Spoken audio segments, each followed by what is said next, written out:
Hello everyone, it's always nice to have you on my channel, but if you're new here, then please don't forget to subscribe because you will find my videos both intriguing and interesting. Don't forget to like and be part of the conversations by simply sharing your views, thoughts, opinions, everything in the comment section down below. Now today we delve into a thought-provoking and sometimes uncomfortable topic, the question of why some people might ask whether Asians hate black people. Why do Asians hate black people? Now this inquiry opens the door to discussions about stereotypes, cultural perceptions, and the need for nuanced conversations. So join me as we navigate through this complex terrain, aiming to understand the roots of such questions and promote a more inclusive dialogue. It's an opportunity to challenge assumptions, break down barriers, and explore the diverse perspectives that make up our global community. Let's dive in. I will be right back after this video. Question. This actually is a serious question. Why don't you like us black people? Non-American Asians always gave me the cold shoulder. American Asians were cool and I often hang out with them. Are they just not used to us? Partially. Sad to say, but I know that there's anti-blackness very much so in a lot of Asian American communities. And obviously, unfortunately, anti-blackness is global. And I think it's a very long historical answer. Yeah. Some of it has to do with not being used to it. Okay, so colonization happened throughout the whole world when colonizers took over Asia, Africa, all the other continents. And with that came the belief of anti-blackness that was instilled upon all of these communities. Now, once those colonizations ended, you were left with this homogenized community where they don't know anyone who don't look like they're all Asian, all South Asian, whatever it may be. And then all of a sudden you fast forward to having technology and Western media, because again, controlled by this, is pushing out this message of that black communities are gangsters, do this, they do that. And then that media gets pushed out into the world in the form of movies and TV shows. And now you take this homogenized community who has learned anti-blackness through colonization and stuff like that, on top of the fact that it's then mixed with people who are learning about these for the first time through fictionized television that is controlled media. And then you have this biased look. So when they meet black people for the first time, they're having to reconcile what they have been essentially brainwashed into thinking versus then trying to figure out what that means when they meet you and they're like, but you're not any of these things.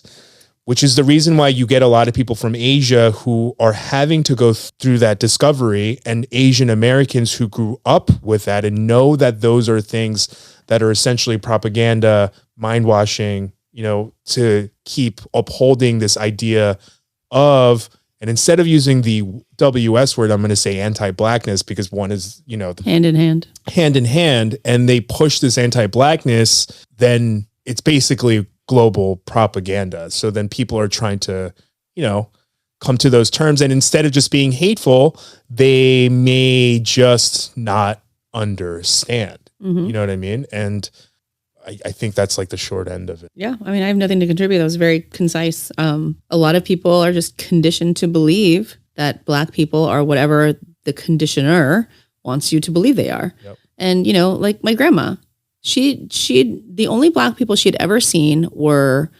American soldiers in Korea. And to her, they were all part of the same group. And then when she came to America, all she knew about black people was, like you said, what she had seen on TV, what people had told her. And so she was very distrusting of black people. And I was like, how many black people are just like everybody else? Like, I go to school with black kids, like, and she was just like, oh no, they're very dangerous. I'm like, they're not. This is just what people wanted you to believe. But what else did she know? You know what I mean? She's just this like, country girl from, uneducated, and is told by everybody in power what to believe. My God is better. My people are better. My are better. So she's like, okay, well, all of these things are better. So I better side with the better side.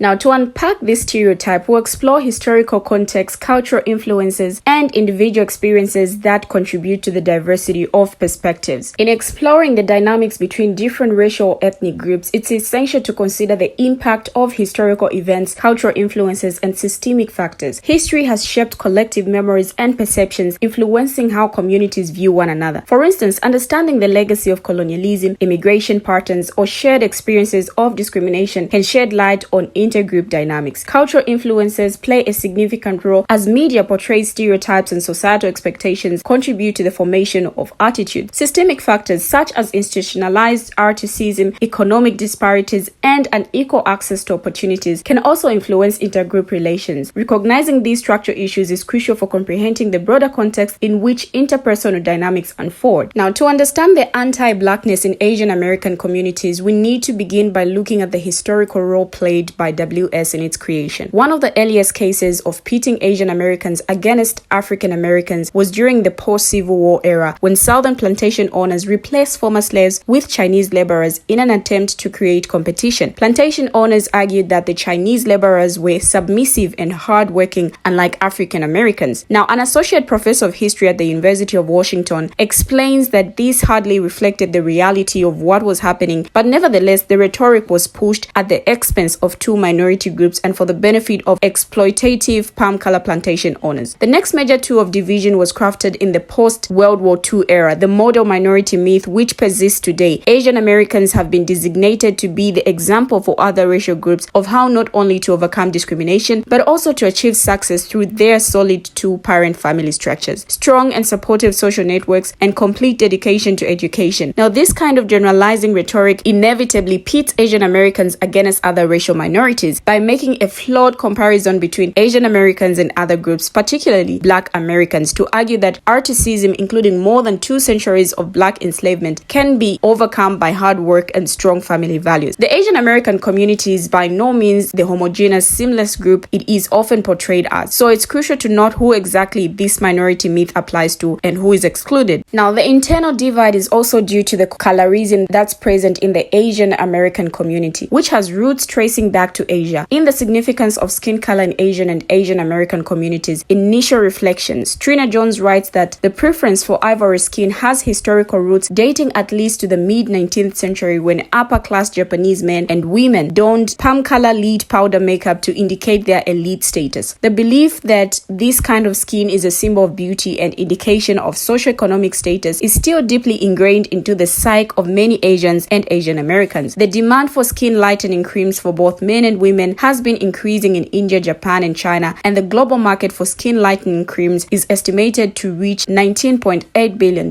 Now, in a 2023 article, Human Rights Watch found racist content targeting Black people as becoming increasingly prevalent on China's social media platforms, where it is being used to attract traffic, generate profit. Now, the rights group reviewed hundreds of videos and posts from 2021 on platforms including Weibo, a short messaging app, and Douyin, the Chinese TikTok, and said it found that content often portrayed Black people through offensive racial stereotypes. Such materials also found on the video sharing platform Bilibili and live stream video app and social media and e-commerce sites. It said nothing that the companies had failed to deal with it. But I want you, my viewers, to be the stitchers of this video, so share the reasons why you think Asians hate Black people. Thank you for watching, and see you in my next video.